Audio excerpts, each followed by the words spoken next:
Assalamualaikum warahmatullahi wabarakatuh. Selamat datang di channel Seni Bermatematika. Pertemuan kali ini kita akan membahas tentang soal-soal yang berkaitan dengan KD32 bagian pertama. Kita lihat soal yang pertama. Limit X mendekati tak hingga 4X dikurang 4 dibagi dengan akar dari X kuadrat tambah 2 dikurang akar dari 4X kuadrat ditambah 5X. Kita lihat penyelesaiannya. Jika kita menjumpai soal seperti ini, jangan langsung dikali dengan sekawannya. Akan tetapi, langsung dibagi dengan X untuk yang di luar akar. Sedangkan yang di dalam akar itu dibagi dengan X berpangkat 2. Karena apa? Karena ini dia. X itu sama dengan akar dari X kuadrat untuk X lebih besar sama dengan 0. Jadi yang di luar akar atau yang tidak ada akarnya kita bagi dengan X. Sedangkan yang di dalam akar itu dibagi dengan X berpangkat 2. Karena sesungguhnya akar dari X berpangkat 2 itu sama dengan X untuk X-nya lebih besar atau sama dengan 0 ya. Sehingga soal di atas ini untuk pembilang itu kita bagi dengan X. Maka akan diperoleh 4X per X dikurang untuk 4-nya juga dibagi dengan X, maka akan diperoleh 4 per X. Jadi semuanya baik pembilang maupun penyebut. Akan tetapi karena penyebutnya berupa akar, maka dia dibagi dengan X berpangkat 2. Sehingga akar dari X kuadrat dibagi dengan X berpangkat 2. Lalu ditambah 2 dibagi dengan X kuadrat. Kemudian ini kurang. Lalu akar dari 4X kuadrat dibagi dengan X berpangkat 2. Kemudian ditambah 5X dibagi dengan X berpangkat 2, berarti ini ya. Oke. Jadi sama, untuk yang di luar akar kita bagi dengan X, sedangkan yang di dalam akar kita bagi dengan X berpangkat 2. Karena ini tadi rumusnya ya, bahwa X itu sama dengan akar dari X berpangkat 2 untuk X-nya lebih besar atau sama dengan 0. Baik, kita lihat selanjutnya. Ini dari slide sebelumnya tadi, 4X dibagi X itu hasilnya adalah 4 dikurang 4 per X tetap 4 per X. Untuk penyebut, akar dari X kuadrat dibagi X kuadrat itu berarti 1 ditambah 2 per X kuadrat tetap 2 per X kuadrat. Kemudian dikurang akar dari 4X kuadrat dibagi X kuadrat itu berarti 4 ditambah 5X dibagi X kuadrat itu 5 per X.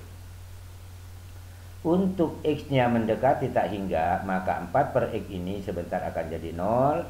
Demikian juga 2 per X kuadrat juga akan menjadi 0. Kemudian 5 per X juga itu akan menjadi 0. Kita lihat, nah ini dia.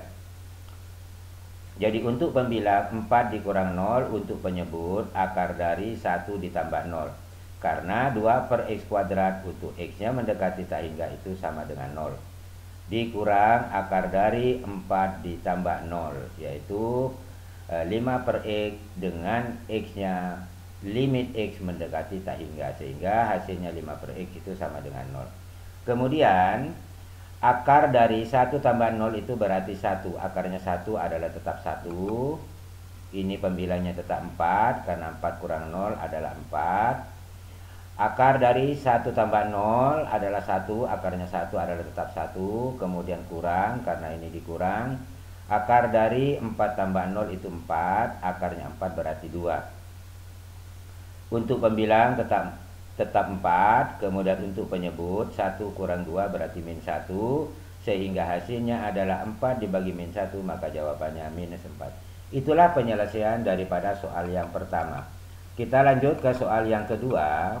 Limit X mendekati tak hingga 3X dikurang 6 dikurang akar dari 9X kuadrat ditambah 2X kurang 5. Jika Anda menjumpai soal seperti ini, maka hendaknya 3X dikurang 6 itu dirubah bentuknya menjadi ke dalam akar.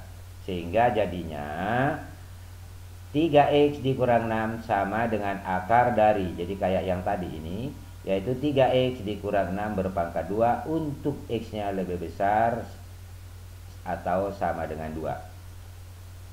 Jadi dirubah supaya 3x kurang 6 juga menjadi bentuk akar. Nah, jadi kita lihat limit x mendekati tak hingga akar dari 3x kurang 6 berpangkat 2. Kemudian dikurang akar dari 9x kuadrat tambah 2x kurang 5. Tinggal ini diuraikan. Akar dari 3x kurang 6 berpangkat 2 itu diuraikan. Cara menguraikannya adalah 3x berpangkat 2 itu menjadi 9x kuadrat. Kemudian 2 dikali dengan 3x berarti 6x. Dikali minus 6 berarti min 36x. Kemudian minus 6 di pangkat 2 jawabannya positif 36. Kemudian dikurang tetap ini ya akarnya. Oke ya. Ketika pekerjaan kita sampai di sini, maka penyelesaian selanjutnya tinggal menggunakan rumus, yaitu rumusnya adalah B kurang D dibagi 2 akar A. Sebagai B itu adalah koefisien daripada X, berarti min 36. Nah ini dia. Kemudian rumusnya dikurang. Sebagai D adalah koefisien daripada X yang pengurangnya, berarti yang ini, yaitu berapa? 2. Saya kira jelas ya. Kemudian dibagi 2 akar A. Sebagai A di sini berarti 9, maka 2 akar 9. Untuk pembilang min 36 dikurang 2 jawabannya min 38. Kemudian untuk penyebut 2 ini tetap 2, akarnya 9 itu berarti 3. Maka hasilnya adalah min 38 dibagi 2 kali 3. Masing-masing dibagi dengan 2, maka akan diperoleh min 19/3. Saya kira jelas ya. Itulah penyelesaian dari soal yang kedua. Kita lihat soal yang ketiga. Nah ini dia. Soal yang ketiga ini cara penyelesaiannya dikalikan dulu masuk. Kemudian yang ini diselesaikan kuadrat sempurnanya. Penguraiannya sama dengan yang tadi. Kita lihat di sini ya. 2x dikali dengan 2x maka jawabannya 4x kuadrat. 2x dikali positif 3 maka jawabannya 6x. Min 1 dikali 2x jawabannya min 2x. Min 1 dikali positif 3 jawabannya min 3. Kemudian ini kurang. Penguraian yang ini 2x kurang 1 berpangkat 2 seperti yang tadi. 2x berpangkat 2 itu menjadi 4x kuadrat. Kemudian 2 dikali dengan 2x berarti 4x. Dikali min 1 berarti minus 4x. Kemudian min 1 berpangkat 2 itu adalah 1. Kemudian ditambah dengan 2x tambah 1 berarti yang ini. Kemudian selanjutnya tinggal disederhanakan 6x dikurang 2x. Oke, kita lihat ini. Limit x mendekati tak hingga akar dari 4x kuadrat berarti yang ini. 6x dikurang dengan 2x itu adalah 4x. Lalu dikurang 3 berarti yang ini. Kemudian dikurang akar dari 4x kuadrat berarti yang ini. Minus 4x ditambah dengan 2x itu berarti minus 2x. Kemudian 1 ditambah dengan 1 berarti 2. Jika pekerjaan kita sudah sampai di sini, maka gunakan lagi rumus yang tadi, yaitu B kurang D dibagi 2 akar A. Nah ini dia. Sebagai B berarti adalah 4 dikurang sebagai D adalah min 2. Saya kira jelas ya. Min 2 dibagi 2 akar A. Sebagai A adalah 4 berarti 2 akar 4. Tinggal menyederhanakan 4 dikurang minus 2 berarti sama dengan 4 ditambah 2. Kemudian 2 tetap 2, akarnya 4 berarti 2 ini ya. Untuk pembilang 4 tambah 2 itu berarti 6. Untuk penyebut 2 kali 2 itu berarti 4. 6/4 jika masing-masing dibagi 2 akan diperoleh 3/2. Inilah penyelesaian dari soal yang ketiga. Saya kira jelas ya. Kemudian soal yang keempat itu bentuknya adalah soal cerita. Ini penggunaan tentang limit tak hingga ya.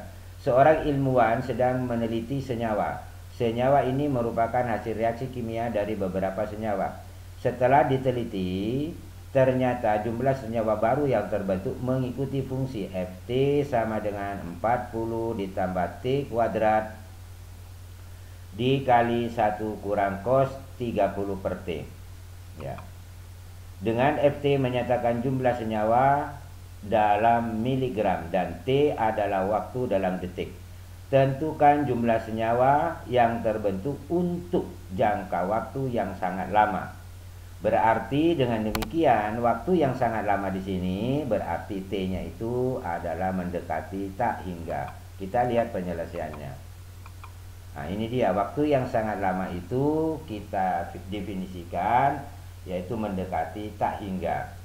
Sedangkan fungsinya tadi adalah 40 ditambah T kuadrat dikurang 1. T kuadrat dikali 1 dikurang cos 30 per T. Untuk mendapatkan jumlah senyawa dalam jangka waktu yang sangat lama berarti dilimitkan, yaitu limit T mendekati tak hingga. Fungsinya adalah 40 ditambah T kuadrat dikali 1 kurang cos 30 per T. Ini 40 adalah konstan, bisa keluar dari limit. Nah, seperti ini. Lalu ditambah, karena ini tambah. Limit T mendekati tak hingga T kuadrat dikali 1 dikurang cos 30 per T. Kita tinggal menyelesaikan soal yang berkaitan dengan limit fungsi trigonometri ini. Kita lihat penyelesaiannya. Dimisalkan langkah pertama. Seperti sama dengan Y. Atau Y seper Y sama dengan T. Untuk T-nya mendekati tak hingga, ini seperti T-nya mendekati tak hingga, maka Y-nya ini mendekati 0. Sehingga limit di atas ini dapat diubah menjadi 40 tetap 40, ditambah tetap ditambah, tapi limit T mendekati tak hingga sudah bisa diganti dengan limit Y mendekati 0. Kemudian T berpangkat 2 di mana T-nya itu sama dengan seper Y. Berarti jawabannya T berpangkat 2 menjadi seper Y berpangkat 2. Kemudian dikali 1 tetap 1 kurang tetap kurang cos 30 per T. Seper T-nya adalah Y, berarti akan diperoleh cos 30 Y. Saya kira jelas ya. Jadi limit di atas ini sudah berubah menjadi limit mendekati 0. Oke, kita lihat pada slide berikutnya. Ini dari slide sebelumnya tadi ya. Ingat bahwa 1 dikurang cos nx ini sering digunakan pada limit trigonometri. Itu dapat diubah menjadi 2 sin kuadrat n per 2x. Untuk soal yang ini 1 dikurang cos 30y sebagai n-nya itu adalah 30, lalu X-nya itu adalah Y. Maka akan diperoleh 2 sin kuadrat N-nya adalah 30, berarti 30 per 2. Sedangkan X-nya adalah Y, berarti 30 per 2Y. Maka dengan demikian limit di atas ini dapat diubah menjadi 40 tetap 40 ditambah limit Y mendekati 0. Seper Y kuadrat bisa ditulis menjadi per Y kuadrat. Sedangkan 1 dikurang cos 30Y dapat diubah dengan menggunakan rumus ini, yaitu diperoleh 2 sin kuadrat 15Y. 15 asalnya dari 30 per 2. Saya kira jelas. Kemudian 2 ini bisa keluar dari limit, akan diperoleh 40 ditambah 2 dikali limit. Nah, ini dipisahkan. Sin kuadrat 15Y dapat ditulis sin 15Y dikali sin 15Y. Y kuadrat dapat diubah menjadi Y kali Y. Kemudian dilimitkan dengan Y mendekati 0. Sehingga ini sudah menuju ke dalam rumus. Tentu nilainya ini adalah 15 per 1. Koefisien Y untuk pembilang 15, koefisien Y untuk penyebut adalah 1, maka ini jawabannya 15 per 1. 15 per 1 jawabannya juga 15. Demikian juga ini. Ini juga jawabannya 15 per 1 atau sama dengan 15. Oke, kita lihat. 40 tetap 40 ditambah tetap ditambah 2 tetap 2. Ini tadi jawabannya 15, ini pun juga 15. Sehingga hasilnya adalah 40 ditambah 2 dikali 15 kali 15 itu 450. Hasil terakhirnya adalah 490. Sehingga dengan demikian jumlah senyawa yang terbentuk dalam jangka waktu yang sangat lama adalah 490 mg. Saya kira jelas ya. Kita lanjut ke soal yang kelima. yaitu tentukan limit X mendekati tak hingga sin kuadrat 1/X dikurang cos 1/X ditambah 1 lalu dibagi 1/X dikali tangen 1/X. Kita lihat penyelesaiannya, yaitu memisalkan 1/X sama dengan Y. Untuk X-nya mendekati tak hingga, maka nilai dari 1/X yaitu Y ini akan mendekati 0. Kalau X-nya mendekati tak hingga, maka Y-nya mendekati 0. Sehingga limit di atas ini dapat diubah menjadi limit X mendekati tak hingga dapat diubah menjadi limit Y mendekati 0. Kemudian sin kuadrat 1/X. 1/X-nya adalah Y, berarti sin kuadrat Y. Ini tambah 1 di belakang, saya tulis duluan tambah 1.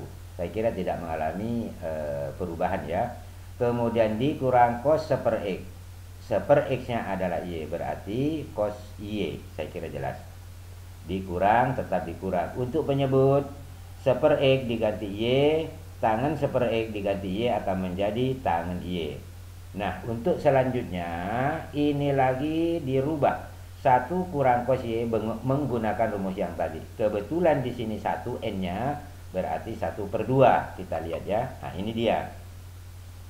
Sin kuadrat Y tidak mengalami perubahan. 1 dikurang cos Y akan berubah menjadi 2 sin kuadrat karena N-nya di sini 1 berarti 1/2Y. Lalu dibagi Y kali tangen Y. Jika kalian menjumpai seperti ini, maka sekarang penulisannya atau dapat diubah atau dipisahkan. Dipisahkan maksudnya sin kuadrat Y dibagi Y kali tangen Y, lalu ditambah 2 sin kuadrat 1/2Y dibagi dengan Y kali tangen Y. Oke, kita lihat ya. Kita lihat. Nah, ini dia. Oke, ini ya. Sin kuadrat Y dapat diubah menjadi sin kali sin. Nah, ini dia. 2 tetap 2. Sin kuadrat 1/2Y dapat diubah menjadi sin 1/2Y dikali sin 1/2Y. Untuk yang ini sin Y dibagi Y sudah menunjuk rumus. Ini 1, koefisiennya Y 1, ini juga 1, maka ini jawabannya 1/1. Demikian juga yang sin Y per tangen Y, koefisien Y-nya adalah 1, ini juga 1, maka ini hasilnya sebentar 1/1. Ditambah 2 untuk yang ini, karena ini sudah menunjuk rumus. Yang penting sudah sin dan tangen. Koefisien Y untuk pembilang ini 1/2, yang ini 1, berarti hasilnya 1/2 bagi 1, maka jawabannya tetap 1/2. Ini juga 1/2 koefisien Y-nya, tapi ini 1, maka tinggal dibagi 1/2 dengan 1. Oke, kita lihat. Nah, ini dia. 1/1 berarti yang ini dikali koefisiennya ini 1, ini 1, berarti 1/1 ini. Ditambah 2 berarti yang 2 ini tadi yang saya jelaskan. Koefisien Y ini 1/2, yang ini 1, berarti 1/2 bagi 1 adalah 1/2. Demikian juga yang ini. Ini 1/2, ini 1, berarti 1/2 bagi 1, maka jawabannya 1/2. 1/1 dikali 1/1, maka jawabannya 1. 2 dikali 1/2 bisa dicoret 1/2-nya ini, habis ini tinggallah 1/2. Sehingga hasilnya adalah 1 ditambah 1/2, maka jawabannya 3/2. Oke ya, saya kira sampai di sini pertemuan kita, mudah-mudahan ada manfaatnya. Kurang lebihnya mohon dimaafkan. Wabillahi taufik wal hidayah. Wassalamualaikum warahmatullahi wabarakatuh.